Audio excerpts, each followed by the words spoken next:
आम आदमी इस बिलासूद कर्जे को हासिल नहीं कर सकता। कर्जा है वो कोई खुशहाल शख्स तो नहीं लेता। बुनियादी वजह माशी बदहाली है, रोजगार के मौके नहीं है, इंडस्ट्रीज तो हमारी बंद हुई, कारोबार के मौके होने चाहिए। अब इतनी महंगी बिजली में इंडस्ट्री किस तरह चलेगी? अब एक गुर्दे से आईफोन नहीं खरीद सकते, आपको दोनों बेचने पड़ेंगे। यानी कि मदर ऑफ ऑल क्राइसिस मेरी नज़र में एनर्जी का मसला है। अब हर बंदा तो चाहता है कि मेरा पुत्र सरकारी मुलाजम लग जाए, काम करे ना करे तनख्वाह मिल जानी है पहले। जी नाज़रीन, मैं हूं आपका मेज़बान ताहिर विकी और आप देख रहे हैं हमारा प्रोग्राम बेलगाम। नाज़रीन, हमारी हमेशा कोशिश रही है कि हम एक नए मौजू पे आपसे बात करें और आवाम की आवाज़ बन सकें। आज का हमारा मौजू है बेरोज़गारी और आए हम अपने साथी शेख उस्मान साहब से इस हवाले से गुफ्तगू करते हैं और ताकि बढ़ती हुई महंगाई को हम कैसे यहाँ पे आवाम को देख रहे हैं और हुक्मरान क्या इसके बारे में कर रहे हैं। शेख साहब, हम आपको अपने प्रोग्राम में खुशामदीद कहते हैं, वेलकम। आपको तो बताने की ज़रूरत नहीं है, आप मुल्की हालात से बेहतर वाकिफ़ हैं। आए रोज़ बढ़ती हुई महंगाई और आम आवाम गरीब लोगों की खुदकुशियाँ, ये कब रुकेंगी? देखें जी, सबसे पहली तो बात ये है कि ख़ुदकुशियाँ क्यों हो रही हैं, लोग अपने बच्चों को मारने पे क्यों मजबूर हो रहे हैं, ये बुनियादी तौर पे मुआशी मसाइल का शाखसाना है। जब लोगों के पास रोज़गार नहीं होता, फ्रस्ट्रेशन बढ़ती है घर में, फैमिली में। वो दुनिया में कहते हैं कि सबसे बुरी चीज़ जो है वो गुर्बत है। और गुर्बत एक बड़े से बड़े आदमी को अपने मुकाम से गिर जाने पे मजबूर कर देती है और ऐसे काम करवा लेती है जिसका तसव्वुर भी नहीं किया जा सकता। जी। अब आप देखें ना, खुदकुशी एक आपको नज़र आ रहा है तरीका महंगाई से या माशी बदहाली से फ़रार का। ये आप खुदकुशी क्या हल है? इसका हल नहीं है, लेकिन इसका देखें, एक खुदकुशी हो गई, बंदे ने अपनी जान ले ली, अपने बच्चों की ले ली। दूसरा जो इसका एक दूसरा पहलू है कि जो कमज़ोर लोग होते हैं वो ख़ुदकुशी कर लेते हैं और जो दिलेर होते हैं वो जाके गन पॉइंट पे लोगों को मारते हैं और लूट मार करते हैं। ये भी महंगाई बेरोज़गारी का शाखसाना है।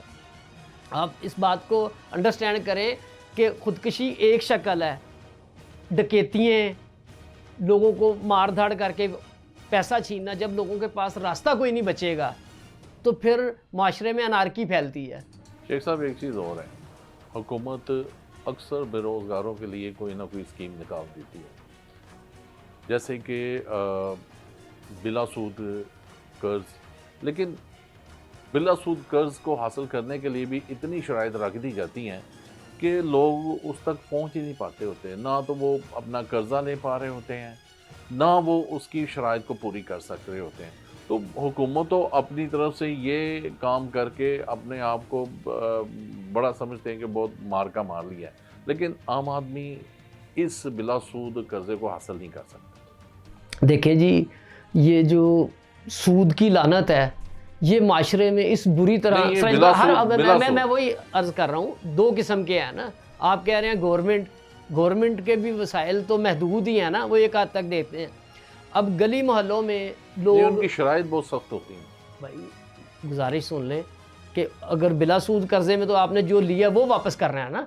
इधर जगह जगह पे एक महाजन बैठा हुआ है, सूदखोर बैठा हुआ है और लोगों की ज़िंदगी आप देखें कि इधर गली मोहल्ले में इलेक्ट्रॉनिक्स का सामान और मुख्तलिफ़ चीज़ें वो किस्तों पे देते हैं, इंस्टॉलमेंट पे, और लोग उनसे चीज़ें अशिया ख़रीदते हैं। इंतहाई घटिया क्वालिटी की चीज़ें होती हैं, उसके ऊपर वो सूद भी भरते हैं। आप किस्त नहीं देते तो आपके दरवाजे पे आके वो लगते हैं। इसी तरह आपने देखा है कि अभी एक बंदे ने पिंडी इस्लामाबाद में ख़ुदकुशी कर ली। वो मोबाइल ऐप के ज़रिए लोन दे रहे थे और उसके बाद यानी कि इंतहा ये थी कि जो कर्ज़ा है वो कोई खुशहाल शख्स तो नहीं लेता, मजबूरी होगा ना। तो इधर भाईजान उन्होंने 35,000 रुपया कर्ज़ा दिया हुआ था और उससे उसकी मद में 9,500 रुपया हफ्ता के हिसाब से वो सूद ले रहे थे और ना देने पे फ़ोन, धमकियां, और वो इंसान की नफ्सियात से खेलते हैं कि जी अगर आप नहीं देंगे ये होगा, आपके कॉन्टैक्ट्स में चले जाएंगे, आपकी फैमिली की तस्वीरें इस तरह कर देंगे इस इमोशनल ब्लैकमेल के बंदे के पास हल कोई नहीं रहता। अच्छा, इसकी कोई अभी तक कार्रवाई भी नहीं की गई इनके खिलाफ ना, ये नहीं, जो अब ऐप्स वाले, और ये दूसरे नंबर पे ये जो सूदखोर हैं, जो सूदखोरी का काम कर रहे हैं, वो अभी तक कोई कार्रवाई इनके सामने नजर नहीं आई। कार्रवाई कब होगी? जब उसके खिलाफ शिकायत आएगी। आप किसी शिकायत अक्सर जो आम आवाम है, जो शख्स लेता है, वो थाने तक तो चला जाता है, उसकी रसाई तो एक थाने तक है, लेकिन आम आदमी की जो आवाज़ है थाने में भी नहीं सुनवाई होती। देखिए, आप हर चीज़ का तरीक़ाकार होता है। आप अपनी कंप्लेंट लॉन्च करें। पहली तो बात है, ये चीज़ें लेनी नहीं चाहिए। अब ले क्यों रहे हैं? उसकी बुनियादी वजह माशी बदहाली है, रोज़गार के मौके नहीं हैं। और अगर कोई नौकरी कर रहा है तो आप देखें ना, आपके सूबे का वज़ीर आला कह रहा है कि 32,000 रुपया तनख्वाह, बजट में आप अनाउंस कर रहे हैं कि कम अज़ कम तनख्वाह 35,000 रुपया होगी। मेरा नहीं ख्याल कि 35,000 भी पूरा कोई देता है।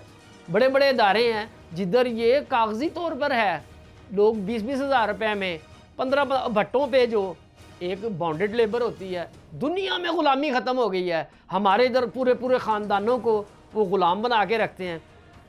2-4 लाख रुपया दिया, पूरी फैमिली यरगमाल है। अब उन्होंने पूरे छोटे छोटे बच्चों से, ये काम भट्टों पे होता है।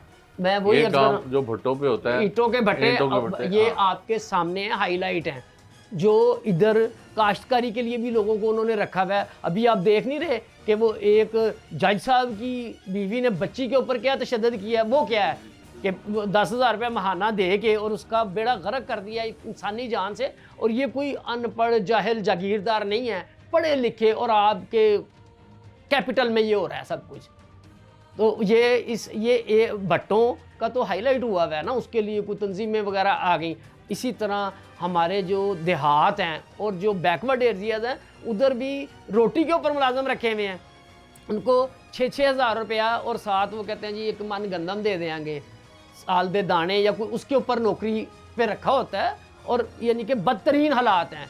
शहरों में और बुरा हाल है। इधर कोई भी अगर आप कहें ना, हुकूमत के मुकर्रर करदा नरखों पर कोई दाल चावल नहीं मिलता आपको, तो तनख्वाह कहाँ से मिलेगी? शेख साहब, बेरोजगारी का खात्मा कैसे हो सकता है? अब हमारे आपका एक सवाल था, महंगाई का खात्मा किस तरह हो सकता है, बेरोजगारी का खात्मा किस तरह होता है?